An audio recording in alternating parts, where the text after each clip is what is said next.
हरियाणा के ऊर्जा परिवहन और श्रम मंत्री अनिल विज ने कहा है कि प्रधानमंत्री नरेंद्र मोदी देश को बुलेट ट्रेन युग में लेकर जाना चाहते हैं, लेकिन कुछ विभाग आज भी बैलगाड़ी की रफ्तार से चल रहे हैं। इसलिए मैंने सभी अधिकारियों को सख्ती से कहा है कि अपने काम में तेजी लाएं और लोगों की समस्याओं का समाधान तुरंत करें। इसी कड़ी में श्री विज के द्वारा आज कैथल में जिला कष्ट निवारण समिति बैठक में नन्ही स्कूली छात्र की वाहन की चपेट में आकर मृत्यु के मामले में सही व समय पर कार्रवाई न करने के लिए संबंधित जांच अधिकारी एएसआई सुखदेव को सस्पेंड करने के निर्देश दिए गए हैं।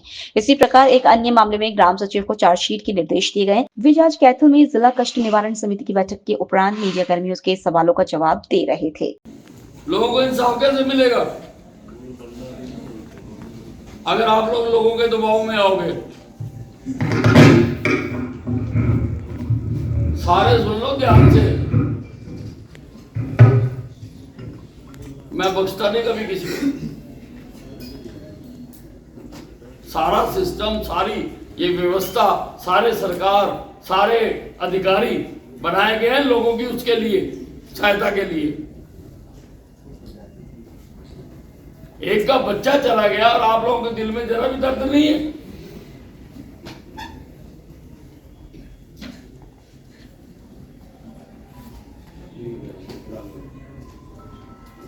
बताओ जी, आपकी नेक्स्ट। और जो ढील ढिलाई है,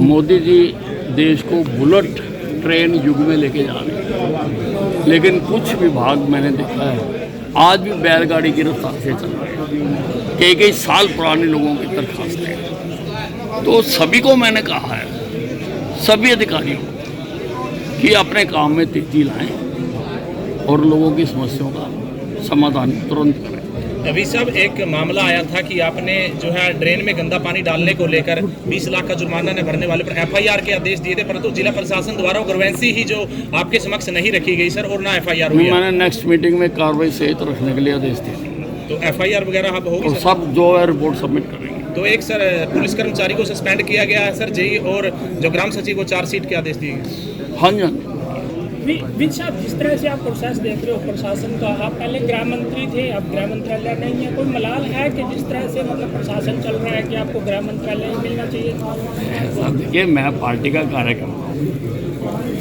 मैं तो मुझे एक भी डिपार्टमेंट ना देते तो भी मैं काम करता।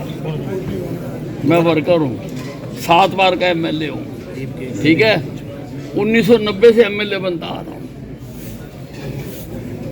मैं तो पार्टी का कार्यकर्ता हूँ और जो मेरी ड्यूटी लगती है मैं वो करता हूँ। वी साहब, आपने पूरी मीटिंग में जो कई बार ये बात निकली है कि 2025 चल रहा है, क्या मानते हैं कि जिला प्रशासन की कहीं ना कहीं इतनी ग्रीवेंसी जो आपके देखिए, मैंने जनरल अभी मैं बात कह चुका हूँ कि सारों को कामों में तेजी लानी चाहिए, लोगों की समस्याओं का समाधान करना चाहिए।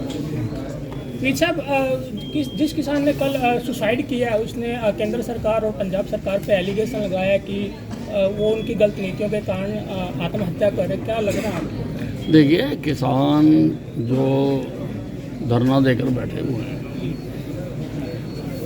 वो पंजाब की धरती पर बैठे हुए हैं, और पंजाब में श्रीमान केजरीवाल जी जो किसानों के लिए बहुत कुछ दहाड़ते हैं, उनकी पार्टी की सरकार, ना उनके मुख्यमंत्री भगवत मान जी ने, ना उनके किसी मंत्री ने, वहाँ पर जबकि डल्लेवाल जी अमर अनशन रखकर बैठे हुए, माननीय उच्चतम न्यायालय ने भी आदेश दिए हैं, वो उनकी भी पालना नहीं कर रहे हैं।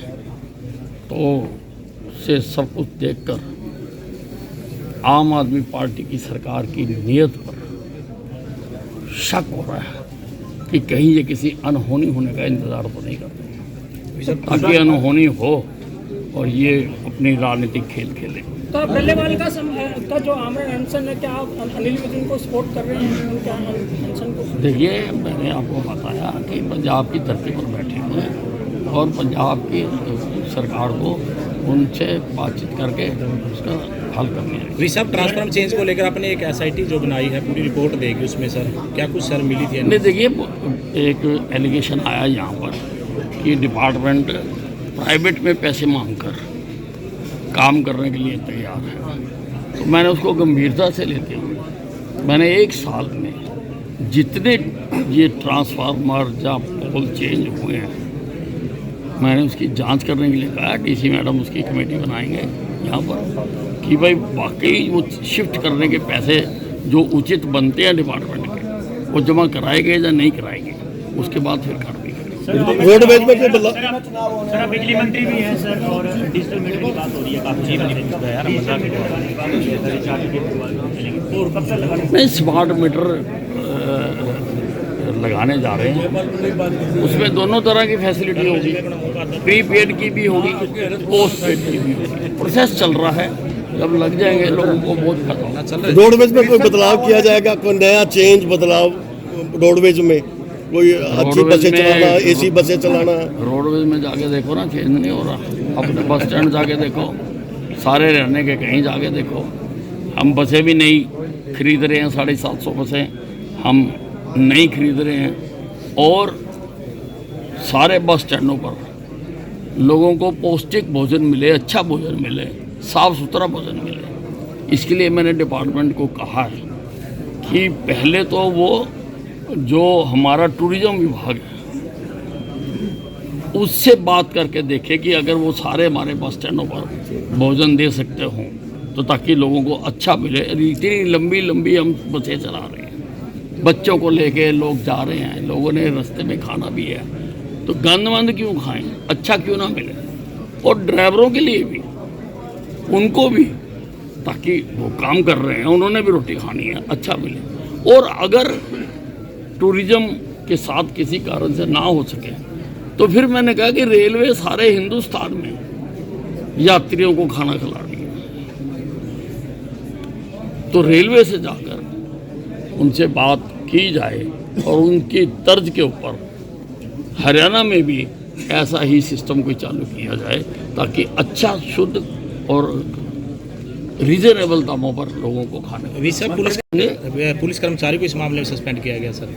एक एएसआई को सर, चूँकि वो बस के नीचे बच्चा आ गया तो उसमें थोड़ा रिपीट हो गया। भाई इतने लंबे समय से उसने जो कार्रवाई करनी चाहिए थी उसने कार्रवाई नहीं की, जो गंभीरता दिखानी चाहिए थी उसने गंभीरता नहीं दिखाई है। उसने स्कूल के खिलाफ कोई भी कार्रवाई नहीं की है। 5 साल का बच्चा है, नियम है कि जो कंडक्टर है वो उसको पेरेंट्स के पास छोड़ के आएगा। सड़क पे छोड़ दिया और उसकी डेथ हो गई और कार्रवाई नहीं हो रही है। आज भी कह रहे हैं कि हम स्कूल को लिखा है डीओ को कि भाई हमें नियम बताए जाएं, जबकि डीओ या माइक पे बता रहे हैं कि ये सन का ये नियम है कि छोटे बच्चों को स्कूलों की दायित्व है कि वो वहाँ तक भेजें। अब कंडक्टर भी नहीं लगा रखा बस में। तो स्कूल प्रशासन के खिलाफ जो भी है कार्रवाई वो आगे करेंगे, लेकिन उसकी नेग्लिजेंस जरूर है। आप कह रहे हो दिल्ली का जो चुनाव है, अरविंद केजरीवाल का आरोप है कि भाजपा चुनाव अधिकारियों ने भाजपा के सामने सरेंडर कर दिया वहाँ सारा के साथ चुनाव। देखिए, जो आम आदमी पार्टी के मुरझाए हुए और लटके हुए चेहरे रोज नजर आ रहे हैं,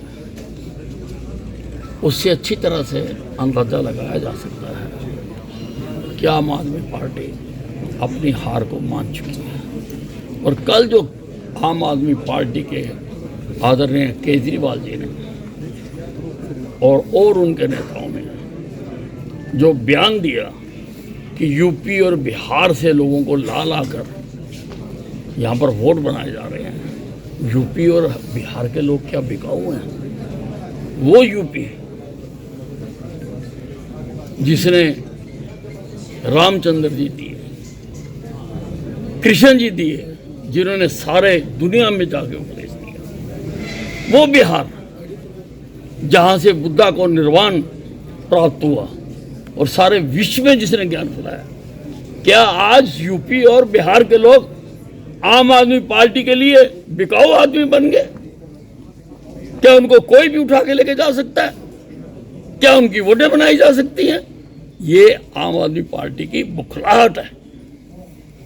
कि वो अपना चुनाव हार चुके हैं।